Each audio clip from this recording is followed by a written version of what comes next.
Assalamualaikum warahmatullahi wabarakatuh. Saat ini kita akan mempelajari tentang integral. Apa itu integral? Integral adalah operasi kebalikan dari turunan.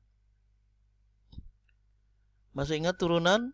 Rumus turunan Y sama dengan AX pangkat N adalah ditulis Y aksen dy per dx. Ini sebagai lambang turunan adalah A kali N X pangkat N min 1. Pangkatnya dikalikan dengan koefisien A. Jadi A kali N. Kemudian pangkatnya dikurangi 1. Itulah rumus dari turunan. Sehingga turunan dari Y sama dengan 12X pangkat 3 adalah 12 kali 3. Pangkatnya 3. Koefisiennya 12. 12 kali 3. Kemudian pangkatnya dikurangi 1. Sehingga turunannya menjadi 36X pangkat 2. Jadi turunan dari 12X pangkat 3, maka hasilnya adalah 36X kuadrat. Integral adalah operasi kebalikan dari turunan. Jadi, sekali lagi kalau turunan 12X pangkat 3 adalah 36X kuadrat, maka integral 36X kuadrat adalah 12X pangkat 3. Proses kebalikan. Ini lambang integral. Jadi integral dari 36X kuadrat dx, ini dx karena kita mengintegralkan terhadap variabel x. Hasilnya adalah 12X pangkat 3. Kenapa? Karena turunan dari 12X pangkat 3 itu adalah 36X kuadrat. Kalau kita proses dengan perhitungan, kita bisa mengerjakan dengan proses kebalikan dari turunan. Kalau tadi turunan pangkatnya dikurangi 1, maka kalau integral itu kebalikannya, pangkatnya ditambah 1. Kalau turunan tadi koefisiennya 12 ini dan pangkatnya ini dikalikan, maka kalau integral koefisien dibagi dengan pangkatnya, tapi pangkatnya setelah ditambah 1.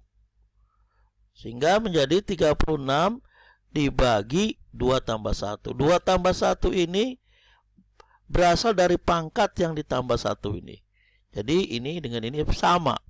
Sehingga hasilnya integral 36X kuadrat menjadi 36 per 2 tambah 1 X pangkat 2 tambah 1. Hasilnya 12X pangkat 3. Kembali kalau ditanya kenapa integral 36X kuadrat dx adalah 12X pangkat 3, itu karena turunan dari 12X pangkat 3 adalah 36X kuadrat. Jadi integral adalah operasi kebalikan dari turunan. Kalau turunan 12X pangkat 3 adalah 36X kuadrat, maka integral 36X kuadrat adalah 12X pangkat 3. Kita tulis seperti ini. Kalau turunan 12X pangkat 7 turunan 12X pangkat 3 ditambah 7 adalah 36X kuadrat, maka integral 36X kuadrat adalah 12X pangkat 3 tambah 7. Kalau turunan 12X pangkat 3 min setengah adalah 36X kuadrat, maka integral 36X kuadrat adalah 12X pangkat 3 min setengah. Jadi kalau turunan 12X pangkat 3 ditambah suatu bilangan yang belum diketahui, yaitu suatu bilangan konstanta yang belum diketahui, maka ini turunan konstanta kan 0. Jadi tinggal turunan 12X pangkat 3 adalah 36X kuadrat. Kita harus menulis integral dari 36X kuadrat adalah 12X pangkat 3 tambah C. C-nya ini adalah sebuah bilangan yang belum diketahui.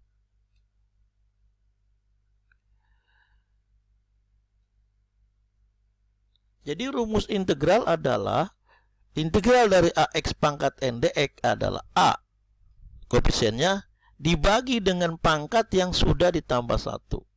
Kemudian ini X-nya, pangkatnya ditambah 1 plus C. C adalah sebuah bilangan yang belum kita ketahui. Contoh, integral X kuadrat dx adalah 1 per 2 tambah 1. X pangkat 2 tambah 1. 2 tambah 1 ini adalah dari pangkat. Ini menjadi 4 per 3 tambah 1. 3 tambah 1 ini dari pangkat. Pangkatnya 3 tambah 1. Dibagi, kebalikan dari turunan dikali. Dan seterusnya. Untuk variabel X sebagai penyebut, seperti ini, maka ini tidak bisa langsung dikerjakan, tetapi harus dipindahkan dulu menjadi penyebut atau ke atas. Sehingga integral 1/X kuadrat, pernya jadi kita ubah menjadi pangkat min. Barulah ini kita integralkan. Ini min 2, ini 1 ini koefisien dari X. Min 2 tambah 1 ini pangkat yang ditambah 1. Ini sama ini sama. Demikian juga 1/X pangkat 3 jadi X pangkat min 3. Ini ditambah 1. Nah, untuk integral 3 tanpa variabel X, kita buatkan variabel X-nya tapi pangkat 0. Ini tidak mengubah soal karena 3X pangkat 0 adalah 1, 1 kali 3 adalah 3. Kemudian kita kerjakan menggunakan rumus integral, maka jadi 3 dibagi 0 tambah 1. 0 tambah 1 ini dari pangkat yang kita tambah 1. Ini sama. Jadi integral 3 adalah 3X. Kalau kita kembalikan dengan turunan. Kenapa integral 3 adalah 3X? Karena turunan dari 3X adalah 3. Nah, bagaimana untuk integral bentuk akar? Ini juga tidak bisa dikerjakan secara langsung, tapi harus diubah dulu menjadi pangkat. Akar X adalah X pangkat setengah. Barulah kita kerjakan integralnya menjadi 1 per setengah tambah 1. Setengah tambah 1 berasal dari pangkat. Ini sama. Pangkat ditambah 1. Setengah tambah 1 ini 3 per 2. 1 per 3 per 2. Dipindahkan ke atas menjadi 3 per 2. Ini menjadi 1. 3 per 2 menjadi 2 per 3. Pangkatnya ini 1/2. Jadi 2 per 3. X pangkat 1 ini tulis X. X pangkat setengah kita kembalikan ke akar. Jadi 2 per 3 X akar X. Nah, untuk integral X akar X kita ubah dulu menjadi pangkat. X ini adalah pangkat 1, akar X adalah setengah. Jadi ini berubah menjadi X pangkat 1/2. Baru kita integralkan 1 per. Nah, ini pangkatnya kita tambah 1 karena integral pangkat tambah 1. Kemudian ini koefisiennya dibagi dengan pangkatnya. 1/2 tambah 1 ini kan 5 per 2. 1 dibagi 5 per 2 menjadi 2 per 5. X pangkat 2/2. X pangkat 2-nya ini X pangkat setengahnya akar X. Nah, untuk bentuk berikut ini dua hal yang kita harus kerjakan. Pertama, akar X tukar jadi X pangkat setengah. Kemudian X pangkat setengahnya pindahkan ke atas menjadi X pangkat setengah. Dan seterusnya. Nah, demikian pengerjaan integral. Terima kasih. Assalamualaikum warahmatullahi wabarakatuh.